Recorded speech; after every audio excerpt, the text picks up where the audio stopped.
तो hello friends, आज का ये वीडियो एक बेहद ही रोमांचकारी रहने वाला है। जिसमें हम लोग बात करने वाले हैं श्री कृष्ण की नगरी द्वारका के बारे में। क्या द्वारकापुरी सचमुच में है या फिर पानी में डूब चुका है पूरी तरीके से? इसी को लेकर के जो अब तक रिसर्च की गई हैं या फिर जो जानकारियाँ उपलब्ध हैं, उसी के बारे में हम लोग बात करने वाले हैं। तो लगातार आप लोगों को वीडियो में बने रहना है और एक बार सभी को जय श्री कृष्णा राधे राधे कमेंट बॉक्स में लिख देना है। सबसे पहले हम बात करेंगे द्वारकापुरी, जिसे द्वारका के नाम से भी जाना जाता है। भगवान श्री कृष्ण के प्राचीन राज्य और कर्म भूमि के रूप में यह प्रसिद्ध है।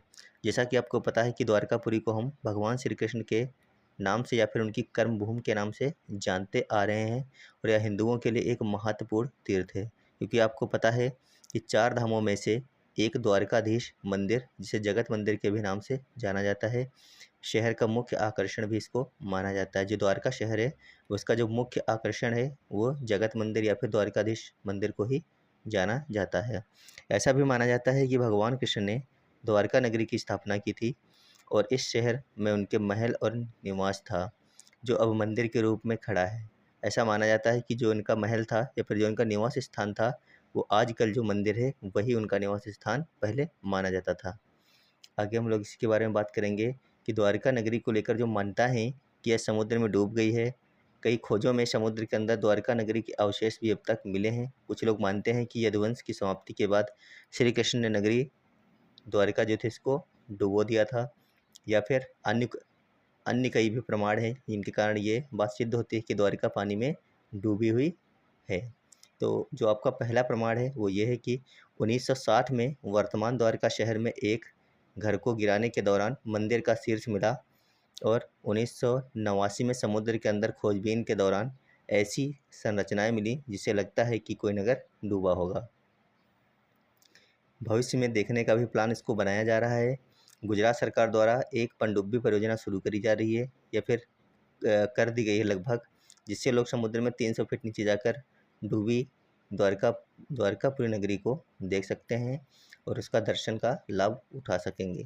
जो धार्मिक मान्यता है वो ये है कि द्वारका को सप्तपुरियों में से एक माना जाता है।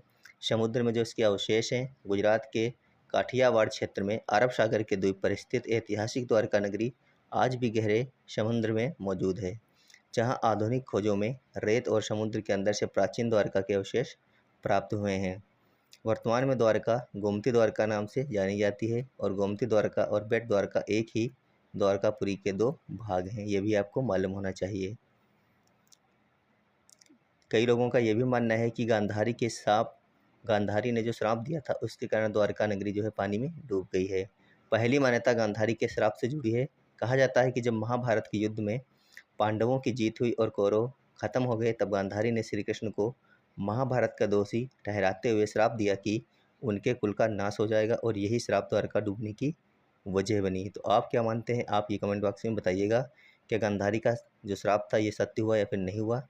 पौराणिक कथाओं के अनुसार द्वारकापुरी भगवान श्री कृष्ण की नगरी थी, जो द्वापर युग में समुद्र में डूब गई थी। यह माना जाता है कि यह गांधारी के श्राप, ऋषि द्वारा शाम को दिए गए श्राप और यदुवंशियों के आपस में झगड़े के कारण डूब गई थी।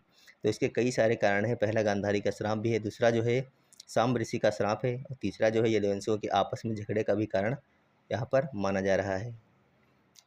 तो ये जो श्राप दिया गया था शाम्ब ऋषि के द्वारा, इन्होंने श्री कृष्ण के पुत्र शाम को श्राप दिया था कि यदुवंशियों का नाश हो जाएगा, जिसके कारण द्वारका डूब गई। और यदुवंशियों का जो झगड़ा हुआ था, यदुवंशियों ने आपस में झगड़े और नशे की वजह से भी द्वारका के विनाश की मान्यता यहाँ पर मानी जाती है। प्राचीन द्वारका के जो अवशेष हैं, ये वैज्ञानिक और पुरातत्वविदों ने समुद्र के नीचे द्वारका के अवशेषों की खोज की है, जिससे पता चलता है कि यह वास्तव में एक प्राचीन नगरी थी जो बाद में समुद्र में डूब गई है। तो आज की वीडियो में जो खास बात थी वो ये थी कि द्वारकापुरी जो है वो वास्तव में पानी के अंदर है। इसके कई सारे अवशेष भी प्राप्त हुए हैं। चाहे मान्यता कोई भी रही हो, चाहे किसी का श्राप रहा हो या फिर धीरे धीरे समुद्र का स्तर जो है वो बढ़ गया हो और द्वारकापुरी अंदर चली गई हो, लेकिन वास्तविकता यहाँ पर यही है कि द्वारकापुरी पानी के अंदर आज भी मौजूद है। चाहे वो मतलब कि पूरी तरीके से वही उसी प्रकार से ना बनी हो जो पहले की थी, थोड़ा बहुत तो उसमें कुछ ना कुछ मतलब कि पानी की वजह से क्षरण जरूर हुआ होगा, लेकिन आज भी मौजूद है। तो आप लोग कमेंट बॉक्स में बताना कि ये जो वीडियो है ये आपको कैसी लगी, जानकारी आपको कैसी लगी। अगर अच्छी लगी तो वीडियो को लाइक कीजिएगा, चैनल पर नए हैं तो चैनल को जरूर सब्सक्राइब कीजिएगा। धन्यवाद, बाय बाय।